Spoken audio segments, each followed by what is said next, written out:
नाज़रीन, एक पीर साहब एक गांव में मेहमान चले जाते हैं, वहाँ पे मेहमान रहते हैं और वापस नहीं जाते। वो जो बेचारा मुरीद होता है उसके पास पैसे भी ख़त्म हो जाते हैं और खाने पीने की अशिया भी ख़त्म हो जाती हैं, लेकिन पीर साहब वहीं पर डेरा जमाए रखते हैं।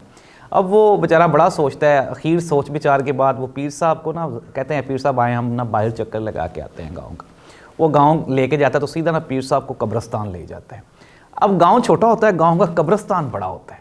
पीर साहब बड़े हैरान होते हैं। पीर साहब कहते हैं, यार ये छोटी सी आबादी है, थोड़ी सी आबादी है, छोटा सा गांव है आपका, लेकिन कब्रस्तान बहुत बड़ा है, क्या वजह? तो वो जो मुरीद बेचारा तंग आया होता है वो कहता है, पीर साहब इतने ना आया गया बड़ा मरदा है, यानी जो मेहमान आए होते हैं वो यहीं पे मर जाते हैं। पीर साहब फ़ौरन वहाँ से आते हैं और अपना सामान उठा के तो मुरीद के घर से दौड़ लगा देते हैं कि इससे पहले कहीं यहाँ पे मौत ना वाक़या हो जाए। मियाँ मोहम्मद शहबाज शरीफ साहब का भी उसी पीर साहब वाला हाल है कि जो इस इंतज़ार में बैठे हैं कि अनटिल अनलेस कि उस कब्रस्तान में कहीं दफना ना दिए जाएं, वहाँ तब तक ये यहाँ से अपना सामान उठाने को तैयार ही नहीं है। हुकूमती वज़रा आप ये कह लें कि नालायकी और जाहिलियत का आला नमूना है। और हमारे फैसल वावड़ा साहब ने ये तजवीज़ दी इमरान खान साहब को कि as soon as possible Bushra Bibi को डाइवोर्स दे दें। अता तालड़ साहब वो इमरान रियाज खान साहब के पीछे पड़े हुए हैं। और आप ये देखें कि ये जो बेचारी 25 करोड़ आवाम है ये कहाँ पे खड़ी है। नाज़रीन, बैरिस्टर गौहर साहब अभी थोड़ी देर पहले वो प्रेस कॉन्फ्रेंस कर रहे थे, वहाँ से फैसल वावड़ा साहब गुजरे, जप्फी डाल ली और कहा कि जो मेरे भाई हैं इनको तंग ना किया करें। यार ऐसा ये स्टेज, वो जैसे ना स्टेज ड्रामा लगा होता है ना पाकिस्तान में, कोई पंजाबी स्टेज शो होता है, उस तरह का ये शुगल लगा हुआ है। इमरान खान डटा हुआ है और वो अडयाला जेल में आज भी तगड़ा है।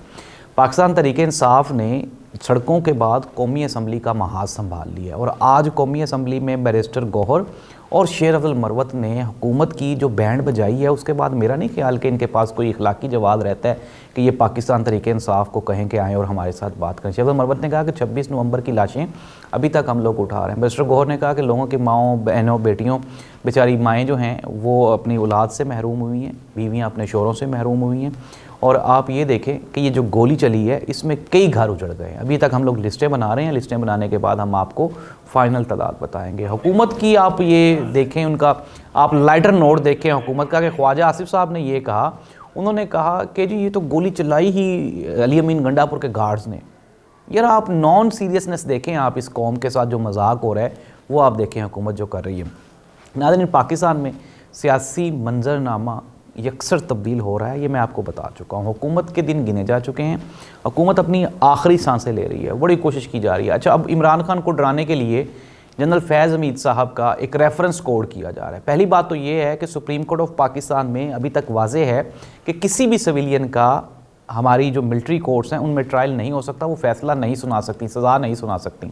नंबर 2, दूसरी बात ये है, जिस तरह पाकिस्तान तहरीक इंसाफ ने अब ये मौक़िफ़ अपनाया है कि 25 साल एक बंदा वो आर्मी की जॉब करता रहा है तो आपको पता ही नहीं चला कि वो बंदा करप्ट है। आपको रिटायरमेंट के बाद पता चल रहा है कि अपने इख्तियारात से तजावुज़ कर रहा है। अगर आपने उसको सज़ा देनी ही थी तो आप उसकी सर्विस में उसको देते। 25 साल तक तो वो पाकिस्तान के सबसे मुनज़्ज़म और सबसे बड़े इदारे में सबसे बड़ी सीट पर वो फायद रहा है।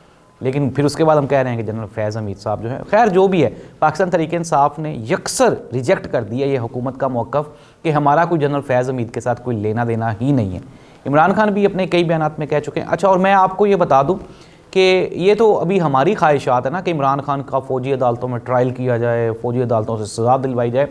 आपको याद होगा डेविड लेमी जो कि बरतानिया के वज़ीर ख़ारजा हैं, उन्होंने इमरान खान के बारे में अपने कंसर्न्स का इजहार करते हुए हुकूमत पाकिस्तान से ये दरियाफ़्त किया था कि आया कि क्या इमरान खान साहब का कोई फ़ौजी ट्रायल होना है या नहीं होना।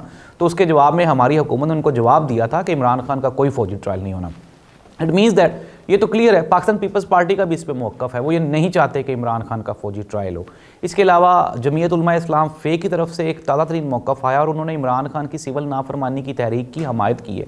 वो लोग जो ये कहते हैं कि इमरान खान की बातों से या इमरान खान के बॉयकॉट से कोई फ़र्क नहीं पड़ता, तो उनको चाहिए कि वो इमरान खान को बयानात देने दें और इमरान खान को ओपन छोड़ दें और फिर देख लें कि इमरान खान के बयानात से या इमरान खान के बाहर आने से फ़र्क पड़ता है नहीं पड़ता।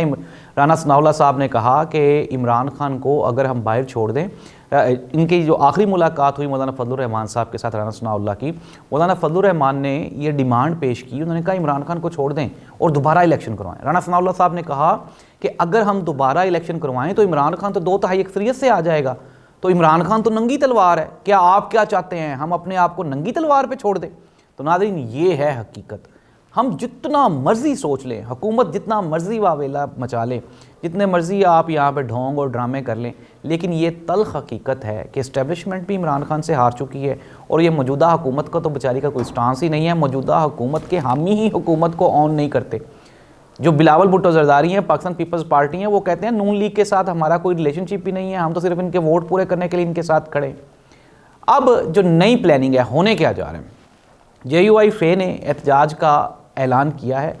पाकिस्तान तहरीक-ए-इंसाफ, जमात-ए-इस्लामी, इसके अलावा महमूद अचकज़ई और भी छोटी छोटी जमातें, ये मिल के JUI-FA के एहतजाज को स्ट्रेंथन करने की प्लानिंग कर रही हैं। और पाकिस्तान तहरीक-ए-इंसाफ की तरफ से ये ताज़ा तरीन मौक़िफ़ आया है कि अब हम अपोजिशन की तमाम जमातों को अपने साथ लेके चलेंगे। अल्लाह इस मुल्क का हामी और नासिर हो। इस हुकूमत का और इस कौम का, दोनों का कोई मुस्तकबिल नज़र नहीं आता। अल्लाह हाफ़िज़।